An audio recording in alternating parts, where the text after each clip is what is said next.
Kamusta naman po kayong lahat dyan? Sana okay po ang bawat isa. So, ngayong araw guys, dahil gumala naman ang aking kaisipan ngayong araw na ito. So, meron na naman tayong bagong iluluto.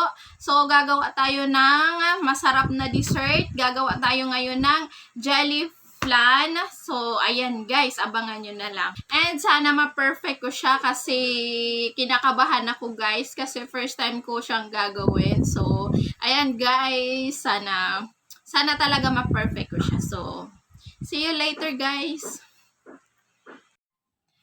Hi guys, good morning. And for today's video, nakikita nyo naman siguro meron ako dito kaserola. Kaserola ba tawag dito? Yon. And meron tayong gagawin ulit ngayon. Maggagawa tayo ng dessert. So, tara guys, samahan nyo ako sa paggawa nito. So, meron tayo dito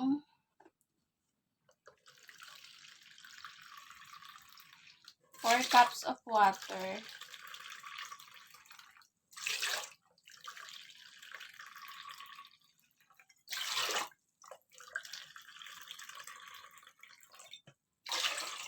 So, ayan.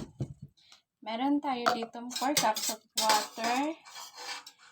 And then, lalagyan natin ng milk. Evaporated milk.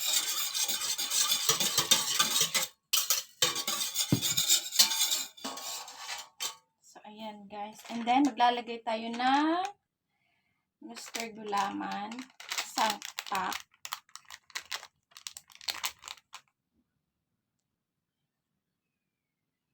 And meron tayong 1/2 cup of sugar.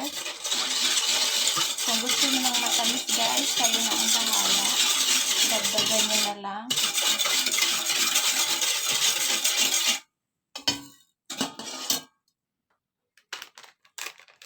And yung isang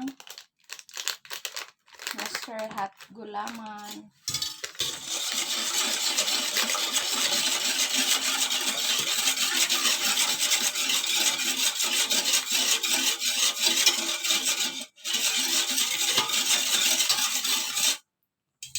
So, iluluto na natin ito guys. So, ayan guys, itabi muna natin to. And then sa separate bowl, maglalagay tayo dito ng 2 large na egg. 2 large egg. And then, isang creme densada. Yan, yummers na guys.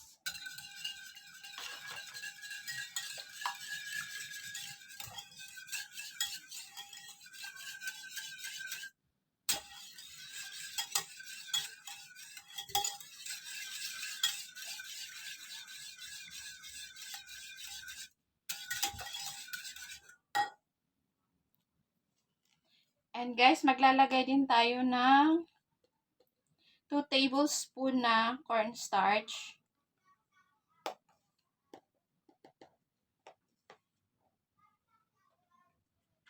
So, ayan. Halo-haloin lang natin, guys.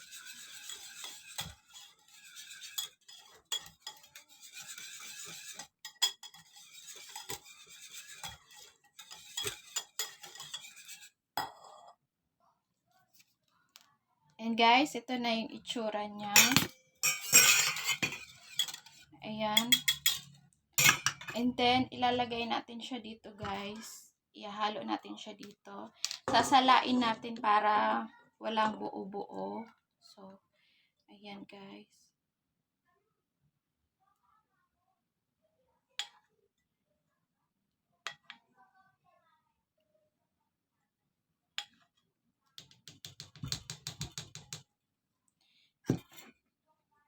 And then, lulutuin lang natin to guys ng 10 minutes.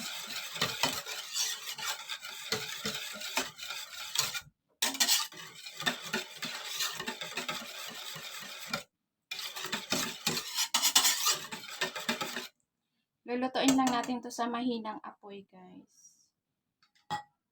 So, let's go. And guys, lalagyan din pala natin siya ng vanilla para iwas lansa. So, ayan guys. Nakalimutan ko siyang lagyan kanina. So, dito na lang. Lulutuin lang natin ito na mga 10 minutes guys. Kailangan mahinang apoy lang para hindi siya mamuo.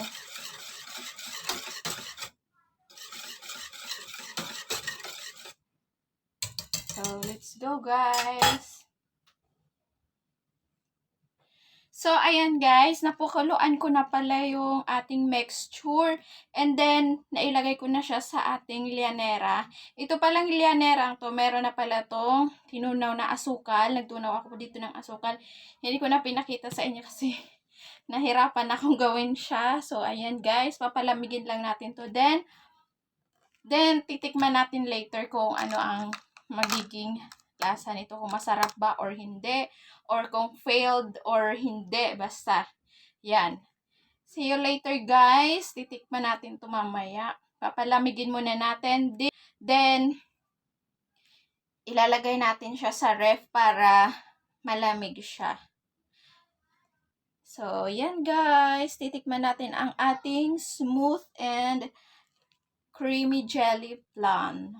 So, yan guys. See you later. Bye muna. Hi guys. Ito na pala yung ginawa nating leche flan. So, papakita ko sa inyo. Oh my God! Guys, thank you so much. Sobrang perfect ko na siya guys. Perfect ko siya, promise. Ayan no. Ayan guys, ang ating leche flan. Titikman natin to guys later.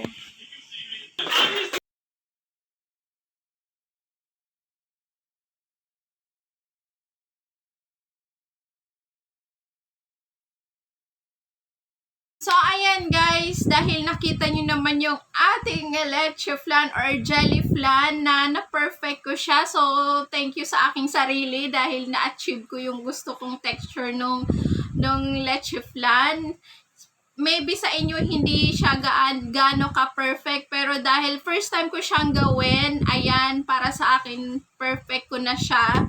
So, ayan, kung meron mang mga kulang doon sa aking recipe, pwede naman kayong mag-comment dyan kung ano yung mga idadagdag ko na pwede ko pang i-add sa aking paggawa ng leche flan. So, ayan. Jelly flan pala. So, ayan. Thank you guys for watching. Sana na-enjoy nyo ang aking jelly flan recipe. Thank you so much and God bless everyone. Thank you and bye-bye. See you on my next vlog. Bye-bye.